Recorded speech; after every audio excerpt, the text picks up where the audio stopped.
आप सभी को मेरा निर्मल प्रणाम। जो इससे पहले वीडियो बनी थी उसमें जो प्रश्न था वो था निर्विकल्प समाधि किसे कहते हैं या उसको कैसे प्राप्त करें। उसमें ये बताया भी गया था कि विकल्प, सविकल्प, निर्विकल्प ये अवस्थाएं होती हैं और उसको हम प्राप्त करते ही हैं अपने समर्पण, अपनी श्रद्धा, अपनी एकाग्रता के साथ ही। अगर चित्त चंचल हो, एकाग्र ना हो, जब भी हम बैठेंगे वो इधर उधर भागता हो तो उसे समाधि कहते ही नहीं है। उसके बाद अब आता है जैसे कि हम निर्विचार नहीं होते हैं और तो निर्विकल्प की बात ही बहुत दूर की होती है। निर्विचारिता के बाद ही आपको निर्विकल्प समाधि मिलती है। प्रश्न ये आया है, समाधि कब लगती है, किसे कहते हैं समाधि? जब भी समाधि लगती है उसके बाद ही हम ये विकल्प और निर्विकल्प निर्विचार की बात कर सकते हैं। तो पहले जो प्रश्न आया है समाधि किसे कहते हैं, यह एक बहुत ही छोटा प्रश्न तो है, कोई संदेह नहीं, लेकिन ये सच है कि बहुत लोगों की समाधि नहीं लगती है, इसलिए ये प्रश्न उन्होंने उठाया होगा। तो समाधि का सबसे पहले हम शाब्दिक अर्थ समझ लें कि सम यानी बराबर, धी माने बुद्धि। जब एक बराबर की बुद्धि हो जाती है तो वहाँ बचता क्या है, माने सब कुछ बराबर हो जाए। बुद्धि जो है वो भेद करती है, ठीक है। भेद मतलब पिछले आप वीडियो देखें तो उसमें यही है, या तुम हो या मैं हूँ। जब भी भेद की स्थिति होती है वहाँ विकल्प आता है। निर्विकल्प में भेद मिट जाता है, तू है कि मैं हूँ। और जिसको नहीं मिलता ना, मैंने देखा है कि वो भी तीक्ष्ण कटाक्ष कर रहे हैं क्योंकि उनको प्राप्ति नहीं है। जब प्राप्ति नहीं होगी तो आपको समझ में ही नहीं आएगी कि क्या बात बोली जा रही है। तो जो समाधि है, कोई भी चीज़ बराबर कब होती है, आप ऐसे सोचें। जब हम कोई तुलना करते हैं, ये एक उंगली है, ये एक उंगली है, आप देखें ये तर्जनी है, ये मध्यमा है, दोनों बराबर नहीं हैं। ये समाधिस्थ नहीं हो सकते, मिल नहीं सकते, एकाकार नहीं हो सकते। लेकिन अगर यहीं विशुद्धि आ जाए तो इनके जो चक्रास, इनके जो गुण हैं वह एकाकारिता में चले जाएंगे। अब राइट विशुद्धि है कि लेफ्ट विशुद्धि है, ये इस विशुद्धि पर आकर के एकदम जब आप एकाकारिता बना लेंगे तो इसका कोई मतलब नहीं रह जाएगा। तो बराबर जो है, जहाँ पे असमानता नहीं है, जहाँ बुद्धि आकर के एकदम एक हो जाए, वही समाधि लगती है। एक समाधि देखिए वो होती है जब हम लोग कहते हैं ना कि फलाने संत ने या ऋषि ने समाधि लगा ली, किसी ने जल समाधि लगा ली, किसी ने कहीं समाधि लगा ली। इसके बारे में भी मैंने पिछले वीडियो में चर्चा की है कि समाधि बहुत प्रकार की होती हैं और पहले के लोग समाधियां लगाया करते थे और आज की तरह नहीं है कि हम अपनी इच्छानुसार मृत्यु न प्राप्त करें। अब तो वो हो भी गया है, लेकिन इसको बुरा माना जाता है। हम अभी आत्महत्या को बुरा मानते हैं, लेकिन पहले के जो लोग पहुँचे हुए थे आप उनको देखें, वो समाधियाँ लिया करते थे। कोई गड्ढा खुदवा करके उसमें बैठ जाता था, कोई जल के भीतर ही, कोई अग्नि में, को तो इस तरह से समाधियाँ लेते थे। तो समाधियाँ तब लेते थे जब उनका सब कुछ एक आकार हो जाता था और उन्हें लगता था कि अब कोई आवश्यकता नहीं है इस शरीर की, माने मृत्यु तो आनी ही है, हमें आके किसी भी प्रकार की और कभी भी ले जा सकती है। लेकिन ये लोग को जब लगता था कि अब एक समय हो गया है, अच्छा समय हो गया है, अब मुझे जाना चाहिए, तो ये लंबी उम्र वाले और कभी किसी आकस्मिक किन्हीं भी कारणों से ये समाधि ले लिया करते थे। तो उनकी समाधि बनती है, ठीक, समाधि बनती है जहाँ सब कुछ समाप्त हो जाता है, सब कुछ लय में चला जाता है, विलय हो गया, विलीन हो गया। लेकिन जीते जी जब हम समाधि लेते हैं तो हम अपनी जागृतावस्था में रहते हैं। उस जागृतावस्था में भी सब कुछ जब बराबर हो जाए, एक लय हो जाए, जैसे मैं ध्यान में हूँ, मेरा चित्त पहले अपनी कुंडलिनी माँ को प्रणाम कर रहा है जैसे, तो कुंडलिनी माँ की शक्ति के साथ ही हम अपने चक्रास पे जो हम नज़र दौड़ा रहे हैं, हम देख रहे हैं, जब हम देख रहे होते हैं तो वहाँ पे क्या होता है, वहाँ का सारा जल बराबर हो रहा है। मतलब जो लेवल है हर चक्र के, वो लेवल बराबर होते जा रहे हैं, बराबर होते जा रहे हैं, और हम ऊपर उठते जा रहे हैं, ऊपर उठते जा रहे हैं। वो तो अपना डीएनए की डबल हेलिक्स की तरफ माँ कुंडलिनी उठ रही हैं, लेकिन जब मैं समाधिस्थ हूँ तो मुझे वो कुंडलिनी, वो हेलिक्स नहीं दिख रहा है ना। मुझे बस दिख रहा है कि वो मेरा एक तल जो है वो पूरा समतल हो चुका है ना मेरा। तो कुंडलिनी माँ के ऊपर का हम देखना चाह रहे हैं, तो मेरा स्वादिष्टान समतल है। कोई पकड़, कोई कैच, कोई तकलीफ मुझे नहीं पकड़ में आ रही है। नाभि पर भी हम आ गए तो सब मेरा धीरे धीरे सब तल समतल हो गया है, जैसे भवसागर हो गया। वह बिल्कुल, उसमें अब कोई उछाल नहीं मार रहा है, कोई तकलीफ़ परेशान नहीं कर रही है। आपके पास कोई तकलीफ़ें आती हैं, आप चिंतन मनन और अपनी एनर्जी के साथ उसको धीरे धीरे छोड़ देते हैं। ये बात हमने कह दी, परम पिता से, माँ आदि शक्ति से, इस परम चैतन्य से ये चला गया। आप फिर दूसरी बात पे चले जाते हैं, तो वहाँ का वो समतल हो गया। अब परेशान होकर के, हम रो करके और तड़प करके और छाती पीट करके कुछ नहीं कर सकते। तो यहाँ पे लग गई, आपकी नाभि बराबर हो गई, हृदय में भी समतल आ गया। हाँ, हम प्यार करते हैं, खूब प्यार सबके लिए निकलती है, करुणा निकलती है, ये है वो है। अगर दिल दुखी भी है तो हम फिर से उसको अपनी आत्मा पे ले आते हैं, तो हम एक आत्मबोध में चले जाते हैं। तो ये सारी चीज़ें हमको समतल में ले जाती हैं, समाधि में ले जाती हैं कि मेरी बुद्धि, जहाँ तक बुद्धि और भावना ये दो हैं जिनको बराबर करना है ना। हमको तो पता ही ये दो नाड़ियाँ हैं, उनको बराबर में ले आना है। जब हम सुषुम्ना में लाते हैं तो क्या होता है, वो समाधि की अवस्था है ना, वो समतल होता चला जा रहा है। इसी तरह से हमने अपनी विशुद्धि को एक तल पे ला दिया, बायां दायां, ये तो दोनों नाड़ियों का जब यहाँ पे तल आ गया तो देखेंगे कि आप उसके ऊपर भी चले जाते हैं, बड़े आराम से चले जाते हैं। फिर आप आज्ञा पे आते हैं, फिर आप उसको देखते हैं, सूर्य नाड़ी चंद्र नाड़ी समतल हो गई। आपकी बुद्धि, आपकी भावनाएं आपको शांत कर गई, ना ये बुद्धि परेशान कर रही है, ना ये भावना परेशान कर रही। तो आप क्या हो गए, आप एकदम शांत हो गए। शांत हो गए तो आप समाधिस्थ हो गए। अब आपको ये देखना है कि आप निर्विचार कब तक है, यानी विचार नहीं आए, विचार नहीं आए। और हम क्या होता है कि जब हम समाधि को प्राप्त करते हैं तो हम ये बोलें कि अब तो सपोज एक पागल व्यक्ति है, उसको भी कुछ समझ में नहीं आ रहा है, तो क्या सब उसका वो समाधिस्थ अवस्था में है, उसको कुछ समझ नहीं आ रहा है वो क्या कर रहा है, कैसे कर रहा है? नहीं, वह बराबर की अवस्था नहीं है। उसका बुद्धि का तल, उसकी भावनाओं का तल बराबर में नहीं है। वह कुछ कर रहा है, आप बहुत सोचें बहुत सोचें, आप पागल हो जाएंगे। यानी बौद्धिक स्तर पे आप इतना कर पा रहे हैं पर अपने भावनाओं स्तर पे नहीं कर पा रहे हैं, या भावनाएं इतनी ऊपर है तो आप शारीरिक स्तर पे नहीं कर रहे हैं। तो वहाँ पे अभी असमानता है, वो कोई समाधि नहीं लगी है वहाँ पे।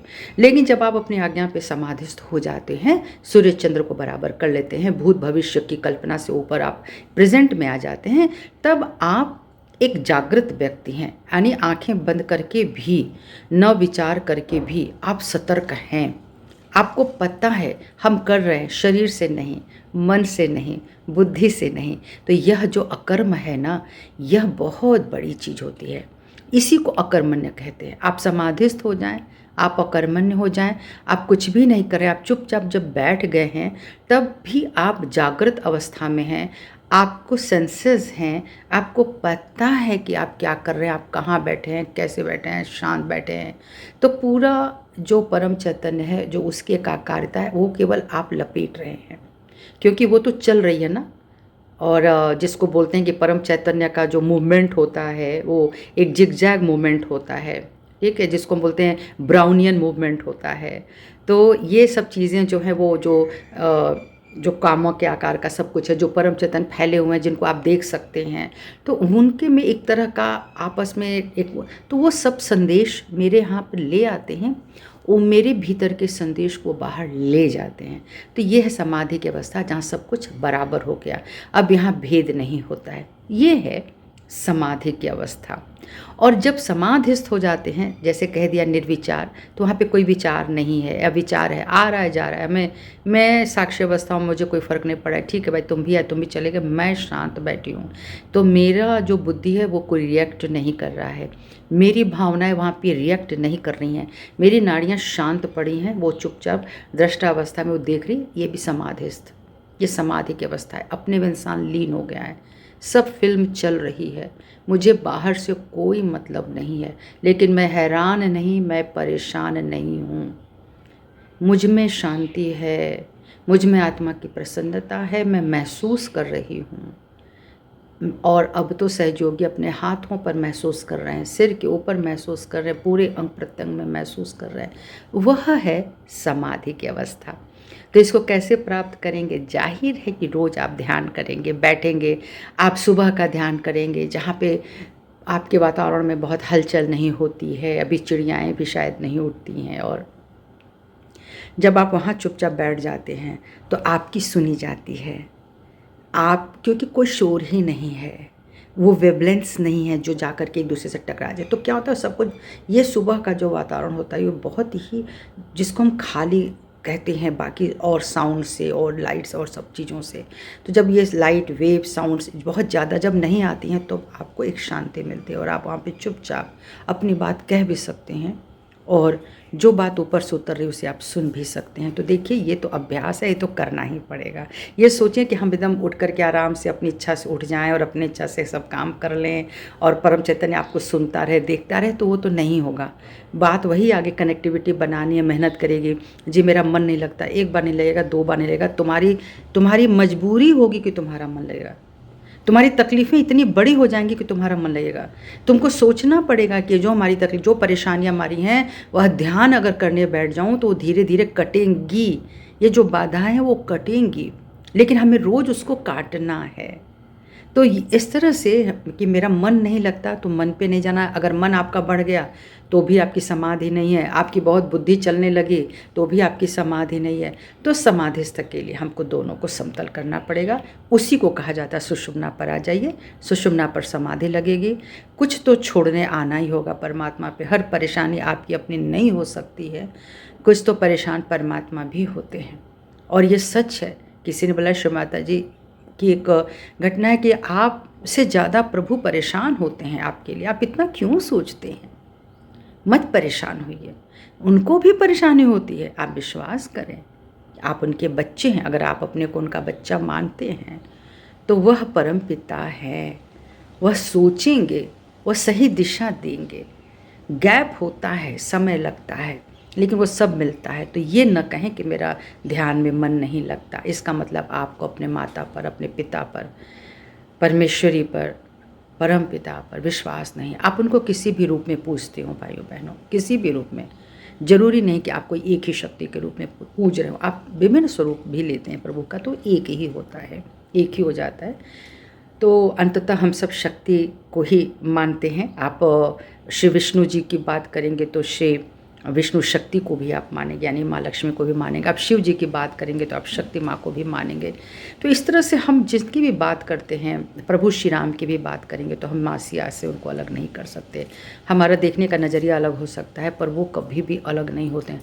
तो प्रभु शक्ति के बिना तो चलते ही नहीं हैं, अधूरे की तो बात ही छोड़ दीजिए। और इसी तरह से प्रभु कितने परेशान होते हैं, आपको मैं एक कहानी बताती हूँ कि समाधि को प्राप्त करने के लिए कितना कुछ छोड़ना पड़ता है। बहुत सारे दुख आपके ऊपर मंडराए होंगे, बहुत सारी तकलीफ़ें मंडराई होंगी। कहीं गरीबी का भी शाप है, तो कहीं किसी अपनों का अभाव है, बहुत सारी चीज़ें। कौन व्यक्ति है जिसको चाहे धन न सताए, काम न सताए, और परिवार की बातें उसकी अधूरी न हों, उसको कोई अभाव ही न हो? तो ऐसा तो हो ही नहीं सकता ना, सबकी अलग अलग कहानियाँ हैं। तो एक कहानी मुझे बहुत अच्छी लगती है कि प्रभु कैसे अपने बच्चों का ध्यान रखते हैं। तो एक बार माँ लक्ष्मी ने उनके लिए भोजन परोसा और प्रभु से अनुनय किया कि आप भोजन कर लें। अचानक विष्णु जी बोलते हैं कि अभी मेरे कुछ बच्चों ने खाना नहीं खाया है। तो फिर माँ ने देखा कि वहाँ गए हैं जहाँ पे 5 साधु हैं जिनको कुछ खाने को नहीं मिला है, वो बैठे हैं। प्रभु ने एक ऐसी कृपा करी कि उन पहले 5 साधुओं का पेट भर गया, उनको अन्न मिल गया, प्रभु कृपा से मिला। फिर वो आए, उन्होंने भोजन कर लिया। माँ ने कहा, क्या ये इतने जागरूक हैं अपने सब बच्चों के प्रति? तो क्या ये सबको देखते हैं कि किसको खाना मिला नहीं मिला? और वो साधु थे, यानी वो प्रभु को याद कर रहे थे। आप ये भी देखिए, ऐसा नहीं कि हम बस बैठे हैं आराम से और प्रभु हमारे लिए खाना परोस कर लाएंगे। इसमें भी एक कनेक्शन रखिए कि वो साधु थे और वो प्रभु को याद कर रहे थे, है ना। तो माँ ने परीक्षा लेनी चाहिए, तो उन्होंने क्या किया कि एक डिब्बी में, कि ये जो भक्त हैं या प्रभु सबको देखते हैं, कहते न अजगर करे ना चाकरी, पंछी करे ना काम, दास फलों का कह दे सबके दाता राम। तो क्या ये वास्तव में यदि कोई कुछ नहीं भी करता है तो उसको भोजन मिल जाता है? तो देखिए मिल जाता है ना। आप तो पूरी प्रकृति को देख रहे हैं, मिलता ही है ना। पशु पक्षियों, छोटे छोटे कीट पतंगों से लेकर के सबका पेट भर रहा है। ठीक। माँ लक्ष्मी ने क्या किया कि एक डिब्बी ली, उसमें कुछ चींटियों को बंद कर दिया और उनको रख दिया, और यही उनको प्रणाम भी किया कि देखते हैं कि भगवान कैसे इन पर नज़र डालते हैं। उन्होंने खाना परोसा और चींटियों को कुछ नहीं मिला था, तो वो भूखी थी। तो उन्होंने कहा कि प्रभु भोजन कर ले। प्रभु चुपचाप भोजन कर लिए। माँ ने कहा मेरी बात सिद्ध हो गई, ये सबके पास नहीं जा सकते। तो उन्होंने कहा कि प्रभु आज भी आपके कुछ भक्त जो थे, जो अबोध थे ना, वो भूखे थे, पर आपने तो भोजन कर लिया। बोले कि नहीं, उन्होंने भोजन कर लिया है इसलिए मैंने भोजन किया। बोली क्या बात करते हैं? बोले हाँ, आप जाइए, जिस डिब्बे में आपने चींटियों को बंद कर रखा है देवी, जब आपने माथा झुकाया, आपने एक तरह का मुझे समर्पण किया था कि मैं देखूं कि एक, तो आपके माथे पर कुमकुम के साथ वो चावल के दाने लगे थे। तो जब आपने सिर नीचे किया तो चावल का दाना डिब्बे में गिर गया, आपको एहसास ही नहीं हुआ और उसमें वो चींटियाँ बच गई। कहने का अर्थ है कि आप कहानी को ऊपरी आभासी तौर पर से देखेंगे तो बहुत कुछ समझ में नहीं आएगा। बहुत ऐसी चीज़ें लिखी रहती हैं हमारे इतिहासों में, पुराणों में, सब जगह कि हमें ऐसा विश्वास नहीं होता कि ऐसे कैसे हो सकता है। लेकिन सूक्ष्म रूप से उतर करके देखें तो बस उसका यही तत्व निकलता है कि परमात्मा की नज़र हर बच्चे पर है, वह देखता है। हमें पता होना चाहिए कि वो हमें बराबर देख रहे हैं, वो निगरानी कर रहे हैं। अभी भी हैं, तभी भी हैं, यहाँ भी हैं, वहाँ भी हैं, समाधि तो लगी जाएगी। तो समर्पण का ही एक स्वभाव है समाधि। और समाधि को देखिए, महर्षि पतंजलि ने अपने जो अष्टांग योग है उसमें जो उन्होंने समाधि की बात कही वो 8वां कहा, जो यम नियम प्रत्याहार आसन प्राणायाम जो उन्होंने किया, धारणा ध्यान और समाधि। पहले तो धारणा ले लो, जब तुमने अपने आप को सब स्वस्थ कर लिया, फिजिकली अपने को फिट कर लिया, मेंटली आपको फिट कर लिया, तो अब आप आ जाइए धारणा। आपके धारणा जिसको हम धर्म कहते हैं, धर्म इति धारित, वही धारणा है। तो अगर मेरी धारणा, मैं कहती हूँ मैं हिंदू हूँ, मैं मुस्लिम हूँ, मैं सिख हूँ, मैं ईसाई हूँ, ये बस एक धारणा है, ये बहुत छोटी चीज़ है। अब मैं कहती हूँ मैं एक मनुष्य हूँ, मनुष्य के भीतर जो क्वालिटीज़ दी गई हैं, मैं उस धारणा में आती हूँ कि मेरे भीतर जो जैसे नवग्रह कि प्रभु ने बनाए हैं, उस नवग्रह को मेरे भी भीतर 9 महीने में माँ के कोख में जब मैं थी या आप थे तो उसे बनाया गया था। तो नवग्रह हमारे भीतर स्थापित करे गए हैं। तो इसलिए ग्रहों की जब चाल बदलती है तो हमारे भीतर की भी चाल बदलती है। ठीक है, तभी कहते हैं यथा पिंडे तथा ब्रह्मांडे, जो ब्रह्मांड में है वही इस पिंड में है, निर्माण किया जाता है। ये 9 महीने माँ की कोख में कितने तो उस विधि विधान से चलते हैं, क्या क्या बन रहा होता है, सोचो। तो जब आप सोचने लगेंगे तो आप सोच भी नहीं सकते हैं। तो इस तरह से प्रभु की शक्ति को समझना है, विश्वास करना है। तकलीफ़ें आएंगी, परीक्षाएं होंगी, धीरज की भी परीक्षा होगी, लेकिन अंततः यदि आप सही रास्ते पर हैं, विश्वास के रास्ते पर हैं, तो वही लोग, वही शक्तियाँ, वही गणाज आपके इर्द गिर्द आ जाते हैं प्रभु का संदेश लेकर के, और आप शांत चित्त, सुंदर, आनंदमय हो जाते हैं। आपकी सुनी जाती है। इसलिए कृपया दुखी मत हो, नाराज मत हो। हमने जो कर्म किए हमें को काटना है। हम आज बहुत अच्छे अपने आप को समझ रहे हैं, पर इतनी सारी चीज़ें संसार में चल रही हैं। हो सकता है कोई मुझे दुख दे रहा हो तो वो अपना आगे काटेगा, है ना। मे बी हमने कुछ भी ना किया हो तो भी, पर कोई ना कोई घटना आपस से संबंधित होती है, इसको एक्सेप्ट कर लीजिए। हम अच्छे बने, क्यों ना हम कोशिश करें कि हम खूब अच्छे बने, हम प्रभु के बच्चे बने। ताकि वो हमसे प्रसन्न हो। समाधि इसे ही कहते हैं। तो उन्होंने जो ध्यान धारणा समाधि बोली, पहले धारण तुम करो अपने भीतर। अगर तुमने सहयोग धारण किया है, तुमने कुछ भी धारण किया, धारण करो, उनका ध्यान करो, उनका ध्यान करो। अब उनको क्या, उनको समभाव में ले आओ कि वही गुरु जो हमारा है, उसके आगे अब कुछ नहीं है। और अगर वो परमात्मा से मिला रहा है तो इससे आनंद की बात कुछ है ही नहीं है। अगर वो आपको परम शांति दे रहा है, वो आत्मा की शांति दे रहा है, इससे अच्छा क्या है। देखिए, एक बात होती है जिस बात को हम सुन लेते हैं, हमें बड़ा अच्छा लगता है, लेकिन हम उसको कर नहीं पाते हैं। जैसे किसी माता पिता ने अपने बच्चे से बोला कि देखो झूठ नहीं बोलना चाहिए, लेकिन वो बच्चा देख रहा है कि मेरे माता पिता, जब कोई, जैसे सपोज़ कि किसी घर में कोई आया, पिता ने कहा अपने बच्चों जाओ कह दो कि पापा नहीं हैं। बच्चे ने तो देख लिया कि वो झूठ है, पापा है, पर वो कह रहे हैं कि नहीं है। जाके वो कह भी देता है, पर उसके भीतर एक धारणा बन जाती है, हमको ऐसे ही झूठ भी बोलना है। तो धारणा पहले आप अपनी देखिए कि आप किस धारणा में बैठे हैं। झूठ की धारणा में, कि सत्य की धारणा में, कि जाति भेद की धारणा में, मैं ब्राह्मण, वो ये मैं हिंदू, वो मुस्लिम। आप पहले अपनी धारणा देखिए कि आप कहाँ बैठे हैं। जब धारणा बन जाती है, जब आपने किसी को स्वीकार कर लिया अपनी आत्मोन्नति के लिए, तो आप जाति से परे हो गए, धर्म से परे हो गए, आप सबसे ऊपर उठ गए। आ गई ना, अब समाधि वाली बात आ गई। तब वो कहते हैं ध्यान करो। ध्यान में भी तुमको लेकर आना है कि मैं कहाँ बैठा हूँ, मैं किसका ध्यान कर रहा हूँ, कब तक हूँ, कहाँ हूँ, कैसे हूँ। एकदम जागृत अवस्था होती है। अपने भीतर उतरना होता है, बाहर की दुनिया से कट ऑफ हो जाएगा। क्योंकि अगर आप चुपचाप बैठे हैं बहुत देर तक ध्यान में, कोई आपको हिलाते तो आपको चौंक जाएंगे, या तो कोई आवाज़ होगी तो एकदम आप चौंक जाएंगे। माने आप एकदम आराम से, आपको उसमें खोए हुए हैं, पर आप पागल नहीं हैं, आप जागृत हैं। इसी तरह से समाधि लगती है। जब इनसे भी ऊपर हम चले जाते हैं तो समाधि। अब उन्होंने पूछा है समाधि के ऊपर की क्या अवस्था है। जब आप सब कुछ मिले गए, पानी चीनी नमक ये सब एक हो गए, तो उसके ऊपर की क्या अवस्था होगी। आपने पिछले वीडियो पे क्वेश्चन तो डाला, पर आपने ध्यान से सुना नहीं भाई। उसमें यही था कि जब बूंद सागर में चली गई तो बूंद का अस्तित्व क्या है, उसके ऊपर फिर क्या है। तो बूंद समुद्र बन गई ना, सारी नदियों का समुद्र में चले गए। अब उसके ऊपर का क्या है, फिर वो भाप बन जाएंगे, ऊपर उड़ जाएंगे। बहुत ही चिंतन तो करना पड़ता है। बिना चिंतन के केवल प्रश्न करने से, बहुत सारे प्रश्न ऐसे आ रहे हैं जैसे लग रहा है कि बस उठे सोए और उठ के एक प्रश्न आ गया और हमने कर दिया। आपने क्या प्राप्त किया है, आपने कितनी मेहनत करी है। मेहनत करिए, सुबह का ध्यान करिए, शाम का आराध्य, जैसे अपने आराध्य को अपना प्रेम प्रदर्शित कीजिए, किसी न किसी बहाने भजन गाएं, बैठे 4 लोगों के साथ बैठे सत्संग करें, अपने जैसे लोगों का साथ रखें। तो जब विषमताएं नहीं रहेंगी, सब समताएं आ जाएंगी, समान बुद्धि वाले एक साथ बैठेंगे तो उन्नति तो होगी ही। तो इसी उन्नति की बात की गई। वो अंततः जो जब व्यक्तिगत में हो जाती है तो समाधि लग जाती है। प्रणाम। जय श्री माता जी।